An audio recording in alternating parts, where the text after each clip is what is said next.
And now it's time for me to introduce our next speaker on stage for this product masterclass. This product masterclass is the NPCI Partner Program. And now let us all together, with a round of applause, welcome our speaker, the Senior Lead NPCI Partners, National Payments Corporation of India, Mr. Rajeev Aggarwal.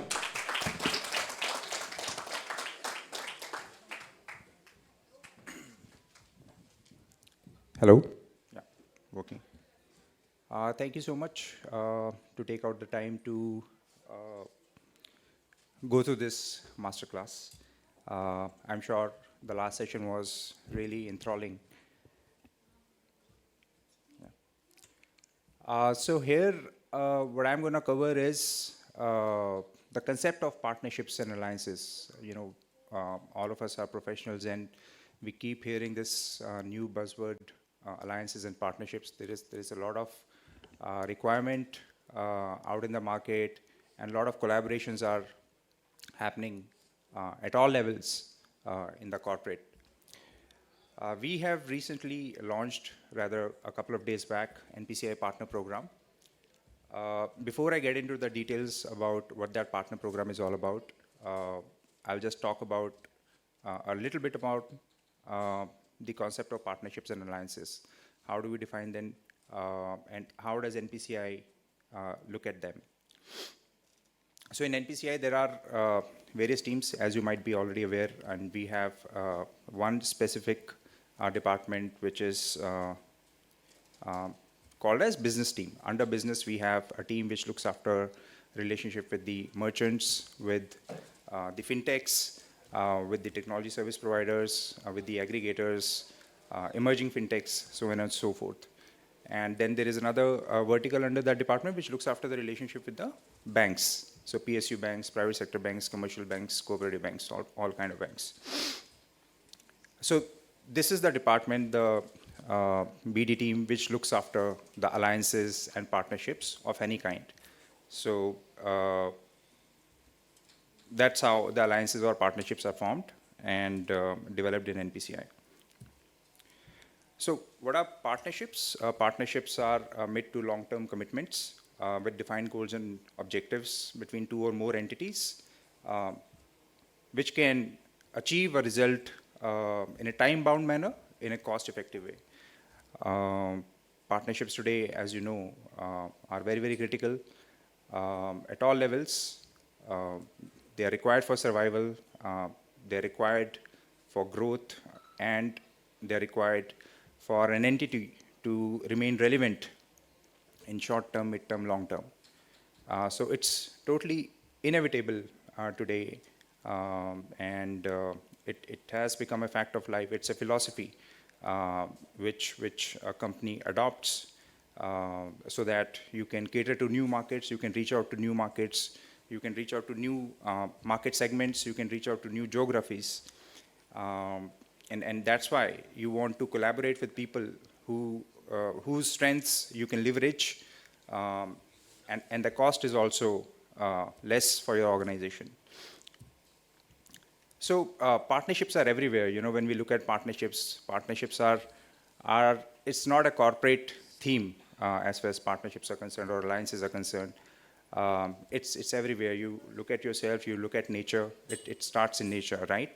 So here we have, I've compiled a few pictures to give you some examples. Idea is, you should be able to internalize how integral the concept of partnerships and alliances is. So first picture is a picture of a crocodile, and there is a bird sitting in its mouth, right? So any guesses what's going on over there? Totally, absolutely. So the bird is helping out the crocodile, to take out the meat which is stuck in its teeth, and the crocodile is enjoying the dental care provided by the plover, Egyptian bird over there. So they're working for each other, right? And the crocodile knows that if I don't get the dental work, then probably I will be left with no teeth, and instead of me biting others, maybe someone will bite me, So they're working for each other. Then we have bees and flowers. We know they play a very important role as far as pollination is concerned. There's competition amongst flowers as well. Flowers also want to outgrow other flowers or flowers which are growing with them. So yeah, bees taking out the pollens from the flowers and distributing it across the soil or other flowers into the stigma, generating more, producing more flowers, right? So there's a partnership over there as well. The third photo on the bottom left is again, cleaning the decay, a small fish, which is a cleaning fish. And the fourth photo is of a bird, which is called as a flycatcher bird, right? So what happens is that if this bird senses any threat, any attack on its nest, on its eggs, then it calls out a shriek. It's a shriek which is very loud, and the neighboring birds come out to protect the threatened, which could be the nest or the eggs or himself. The interesting part is that this bird goes back to protect the other birds who came to its rescue, and only those birds who came to its rescue. So if there was a bird which did not come to its rescue, this bird will not go back to rescue the bird which did not come to rescue itself in the first place. So partnerships are everywhere. It starts from nature, and we have a lot of examples, innumerable. So let's look at this in a more personal space, right? In a personal space, partnership starts at the family level. You have your parents, you have kids. There is a partnership between the kids and the parents and siblings and parents themselves, right? And then outside the family, you have your close friends. You eat with them, you develop with them, you make notes with them, you study with them, you play with them. So, and you develop yourself with them over a period of time. And some part of you overlaps with them, with their characteristics, with their personality, right? But what about this fellow on the left bottom corner? Is that person into some kind of a partnership? If we look at this picture, individuality, in its own individuality, do you think there is some partnership going on over there? Not from the photo, but maybe behind the scenes. Okay.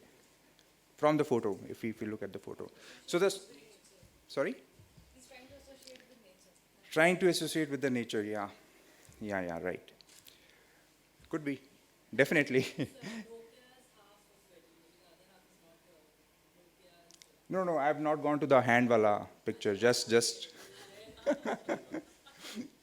So see, what I'm trying to explain here is that this person who is rejoicing on reaching a cliff, the person might be thinking that he has done it all by himself, he has achieved something, and we keep hearing that, I'm a self-made person, or I have done it by myself, I've made it on my own.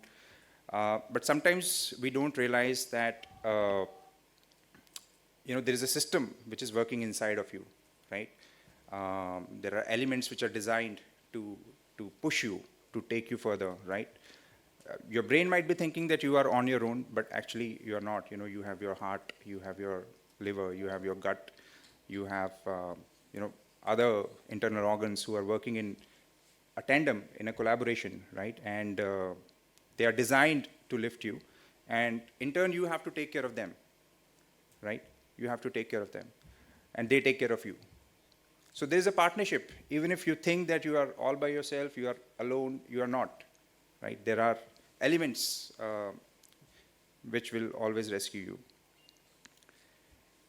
And yeah, just an expansion of the same thought, there is a hand, and hand has 5 fingers. All fingers are not the same. So the fingers are working, making you do stuff, again, because of the fingers which are there, and the fingers are working in partnership.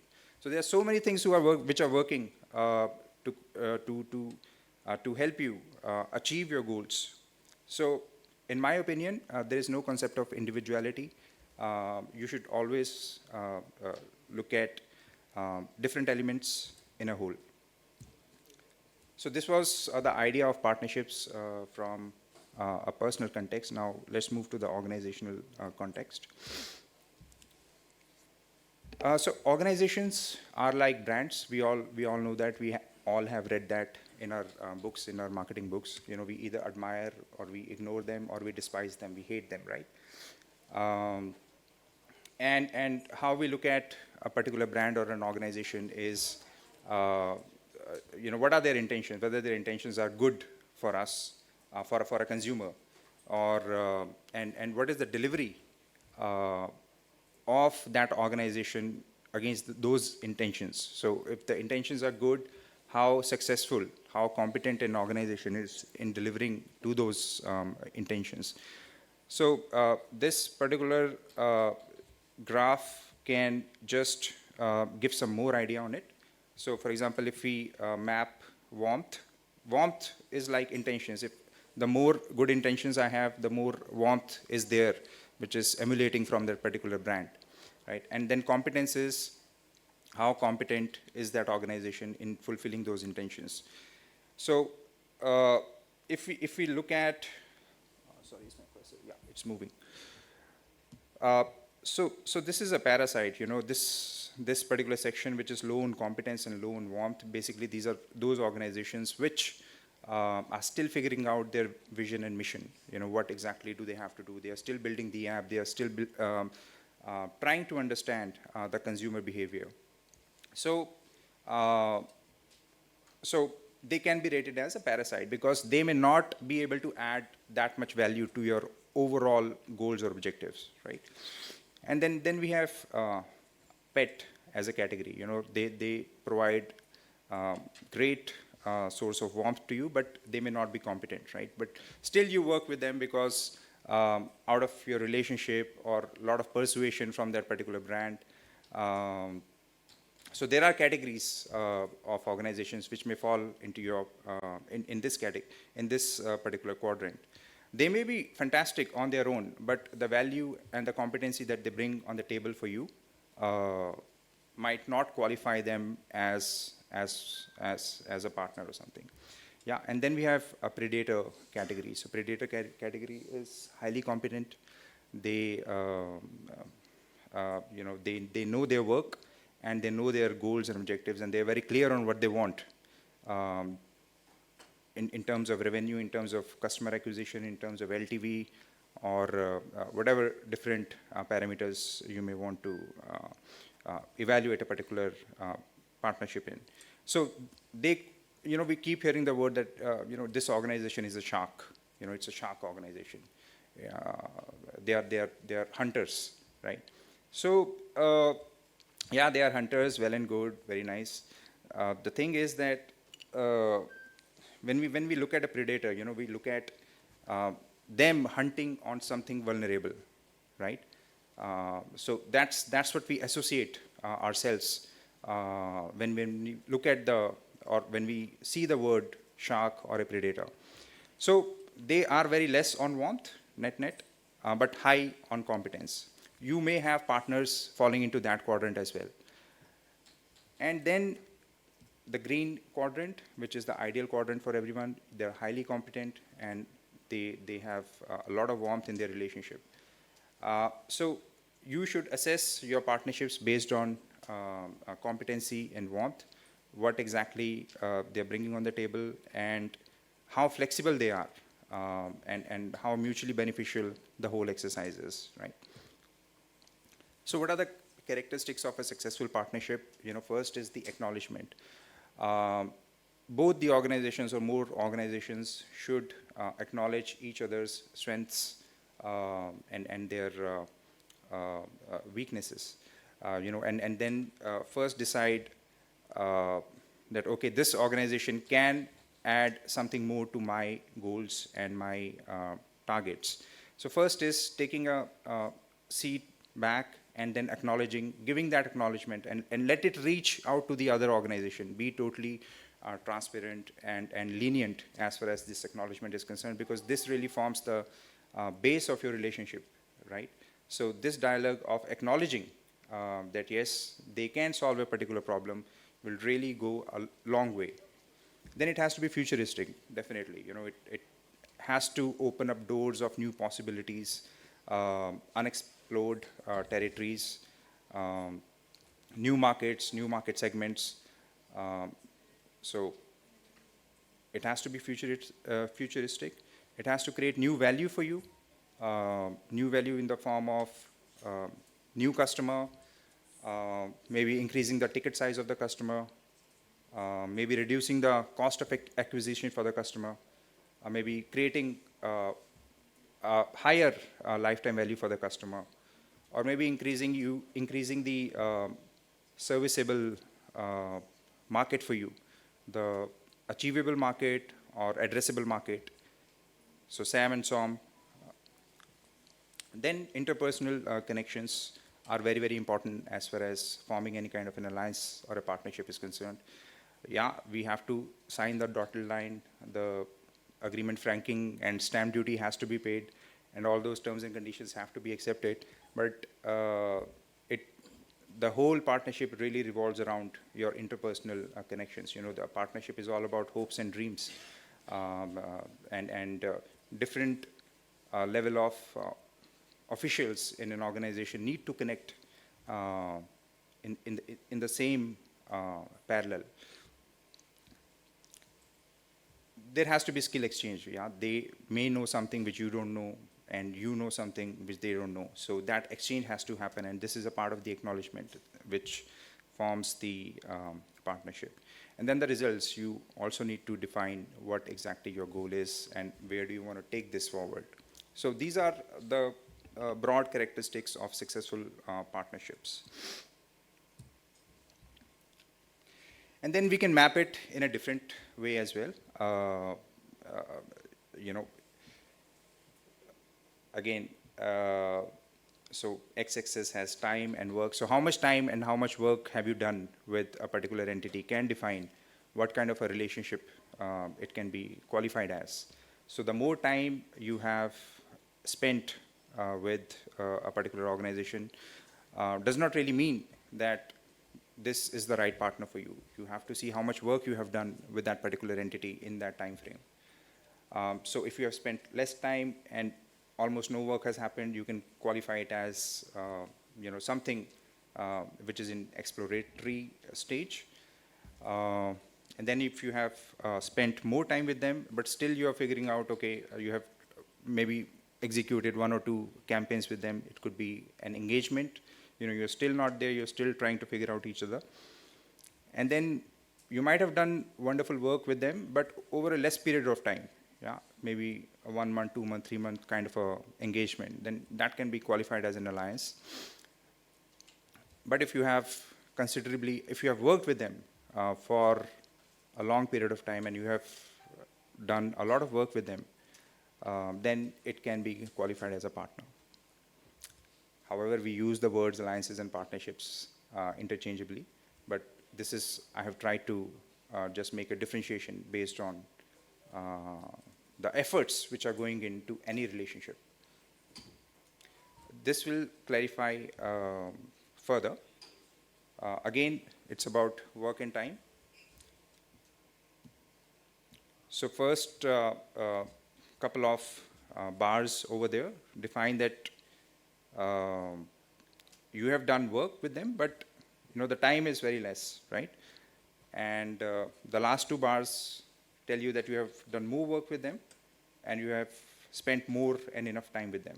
So you can clearly see which are the partnerships which are shaping over here and which could be qualified as engagements or alliances. Yeah. So here I'll give you just one example of how complex this whole thing is. You know, what we do is one part of it, but then there are more complex kind of partnerships. So this could be an extreme example, and I just read about it recently, so I took this opportunity to present this. So imagine that there is a telecommunication organization, and they have formed a joint venture to launch a satellite into the space. The satellite may cost $500 million to $2 billion, depending upon what the satellite is supposed to do in the space. So there are telecom organizations like WXYZ. They form a joint venture and they launch their satellite, right? So the beauty of this whole exercise by the organizations W, X, Y, and Z is that since they have formed this joint venture, right, and they are separate entities, but now they have become the joint owners since they are invested into this whole exercise, this whole project. So everyone has put the money, right? Now what the satellite is doing once it is in the space is that it is doing the job for them as far as signals are concerned to make sure that the communication happens efficiently. The satellite provides the network to all the entities, W, X, Y, Z, right? And they get the signals from the space and they distribute it as per their stake. The joint venture also acts as a self-regulatory organization. So that's another angle to this partnership. But at the same time, they are being co-owners, they are being the suppliers, they are being a self-regulated entity. At the same time, they are also competitors to each other, right?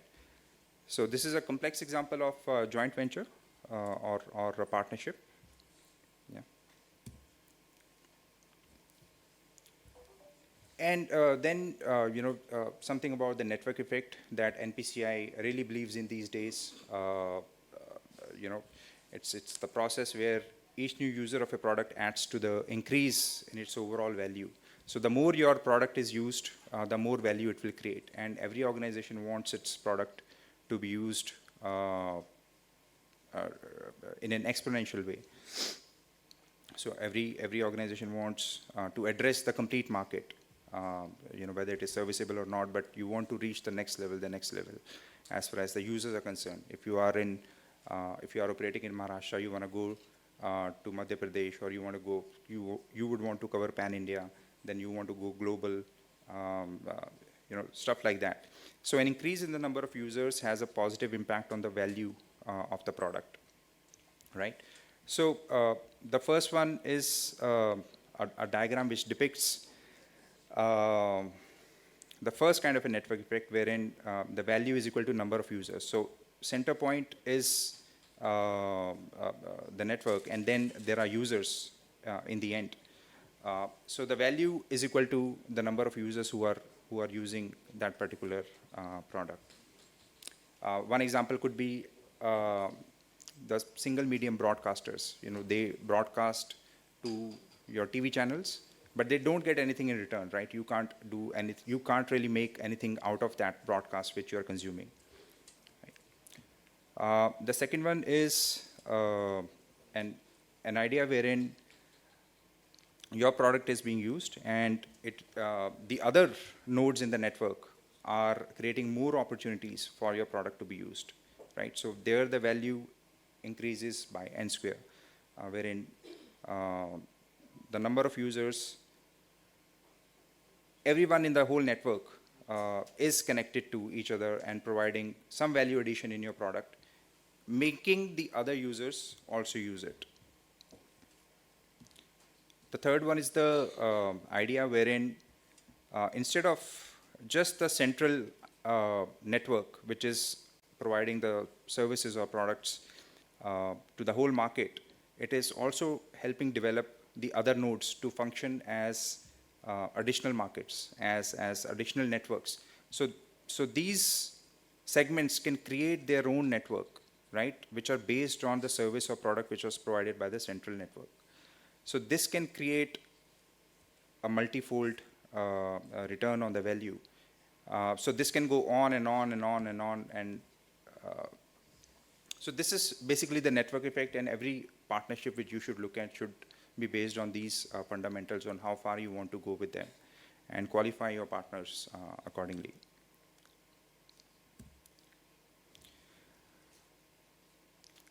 Definitely, this is the trend which we see, and we see that we started off with very simple form of payments in early 2000s when India was adopting digital payments, and from 2015 onwards, definitely after the demonetization, there are more forms of the payments, and there is more security as far as payments is concerned. There are cross-border remittances, which can happen in real time. And then in future, we are looking at more variations, more personalized experience, more customized experience in the form of AI, ML, decentralized finance. A central bank has made an announcement as far as cryptocurrencies, digital currency is concerned, and then IoT. So all this is possible with the help of the network effect. It is not something that one organization can do on its own, and this is what we have realized as an organization, and that's why we want to open up our platforms. Take, for example, UPI, Beam. These are open platforms which are leveraged by organizations, payment organizations, and empowering businesses, which these further, these organizations are consuming from NPCI. So this, and likewise for our card-based platform or our batch-based platforms like CTS or NACH. So now I'll come to NPCI partner. Who can be an NPCI partner? NPCI partner program, enables the different service providers in the space of financial technology to collaborate with us to build new stuff, which will help them to explore new markets.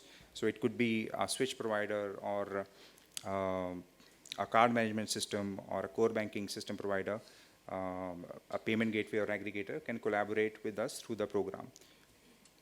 So basically, we wanted to open up a new channel of communication with the organizations. NPCI so far has been a bank, primarily a bank-facing organization, right? And we wanted to, we understood that, okay, there is a set of entities which we can collaborate with, which will help us together to reduce our go-to-market time, to reach out to new markets or new market segments. And this will build an inclusive system wherein the banks which are looking for the service providers, largely there are only famous names which get the business, but there are new startups, new service providers who are building their stack, which is agile, which is robust. It's just that they're new in the business. So collaboration with us will serve both ways. It will open up the market, and banks will have more choices to make. These are some of the value propositions. So there will be an e-marketplace wherein there will be it's a platform wherein the buyers can meet sellers. If there is an entity which has items or products or services which are certified on NPCI, it will be listed on NPCI platform, and a bank can come and understand which particular product and entity is live on, and they can get the details through that particular portal. Testing and certification will be provided by NPCI for these organizations, regardless of a bank. So you can get pre-certification. We have understood that many times organizations which are into financial technology service face a catch-22 kind of a situation wherein they cannot get business from the market because they are not live on any NPCI product. And NPCI previously did not allow their certification on NPCI product because they don't have a bank in place. So we got this feedback, and we have resolved it with this particular approach. Exclusive trainings for their whole staff, NPCI accreditation. Once you are certified as an NPCI partner, you will get that accreditation. So it will definitely help to add to some credibility as far as your stack is concerned. And we want this to function like a community engagement portal, wherein we are helping each other out. We saw a few examples. You're never on your own. You have to work like a community. So this will give a space to collaborate, to explore, to solve problems in the ecosystem in a cordial manner. Partner series is again a platform wherein you want to showcase your product. We will try to, or we will provide the platform wherein you can talk about your upgrades, your new launches, or something new which you want to do, which you think can help the ecosystem. There will be a portfolio page with the e-marketplace, and if there are banks who are providing or looking for new partners, we'll try to collate that information and put it on the website so that, the service providers can view that there is a certain demand from a certain bank and they can get that information real time. So that's the core value proposition as far as the partner program is concerned. Is this already up and running? The portal? Yeah. No, it will be up in a couple of weeks. Yeah. But the sign-ups have started. We have already launched it 2 days back. Not the portal, but the list is ready with us, and the partners are already shortlisted. The due diligence which was supposed to happen, that we have already concluded in the phase 1. And now it is open for new sign-ups. So new organizations are coming up and we are following the process. So the number will only grow. Yeah, so this is the idea, create a stronger relationship, work together and build a sense of community. Idea is to innovate, co-develop, reach new markets, new segments, enable the partners to help them grow, reach new markets, and make sure that the products are going faster in the market. It's not that we are stopping them for the certification. It will help the whole ecosystem to be ready on NPCI products faster. So yeah, this is one quote which I wanted to show to you, or rather read out. When the snow falls and the white winds blow, the lone wolf dies, but the pack survives. So this is the idea, the true idea of a partnership, right? Anybody who wants to take a guess where this quote has been taken from? Yeah, you're bang on.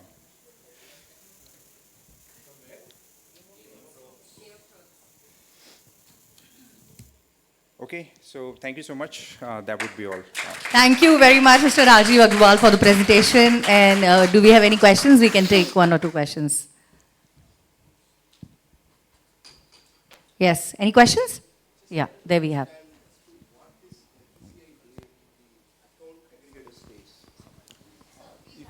Yeah, I mean, Yeah. hi, just wanted to understand. I heard you. Got I it, heard right? you, yes. So thank you for your question, sir. May I get your name? Ilam Paridi. Ilam. You are from which organization? I'm from Thomas Cook, so we are into Thomas Cook. Yeah, foreign Okay. exchange.